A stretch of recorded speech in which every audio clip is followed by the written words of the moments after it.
They say if you don't ask for something, you will never get it. And this phrase perfectly sits right when it comes to salary negotiation. Salary negotiation is a cycle that repeats throughout our career, and therefore it's an essential key skill to have.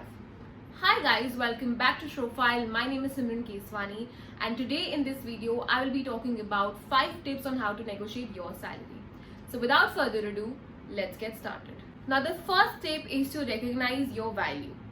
Most of the times the candidate don't even try to negotiate their salary because of fear. The fear of losing job, the fear of never finding a job that aligns with their expectation, or the fear of looking greedy. But do you really think it's worth it to let an emotion drive you away from what you deserve? Well, certainly not.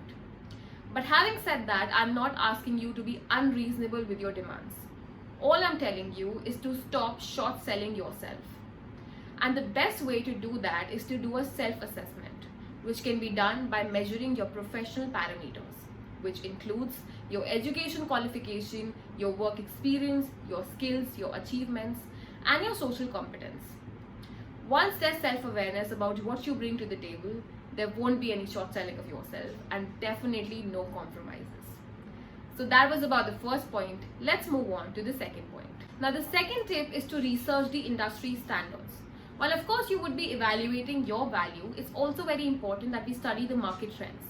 Because usually the salary expectations are in a range, and once that range is clear, you will know how much you can stretch the negotiation. Other than that, websites such as Indeed.com, Glassdoor and Naukri.com can help you find your range. But the best possible way to determine your range is to take an average from different resources. Do not just rely on one resource to find your range. So let's move on to the third point. Now the third tip is to be specific about the figures. Whenever you're demanding a hike, make sure to be firm about what you want. Usually what happens is that the candidates make the mistake of demanding a range and not a specific figure. Always remember that a range has an upper limit and a lower limit. So when you're asking for a range, the employer is most likely going to make you settle down to the lower limit, which would be much less than what you deserve. So instead of being wishy-washy and vague about what you want, you should be more specific.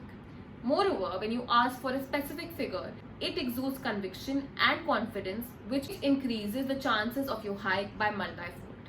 Now let's move on to the fourth point. Now the fourth tip is to always quote a higher number. Now this might sound intimidating and scary, but trust me, there's nothing wrong with it. Because the fact is that the employers and the headhunters are anyway going to negotiate it down even further. So aiming a high number can actually get you to what you deserve. Now usually the candidates make the mistake of accepting the initial offer because they're too scared that they will sabotage the offer by demanding too much. And it all comes down to the point that if you don't ask for it, you will never get it. So every time you talk to an employer, make sure to be prepared with well thought figures. Precisely 2 figures. One being your ideal number and second being your willing to settle down number.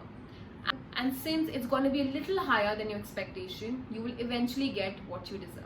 Now let's move on to the fifth and the final point. Now the fifth tip is to have backup options.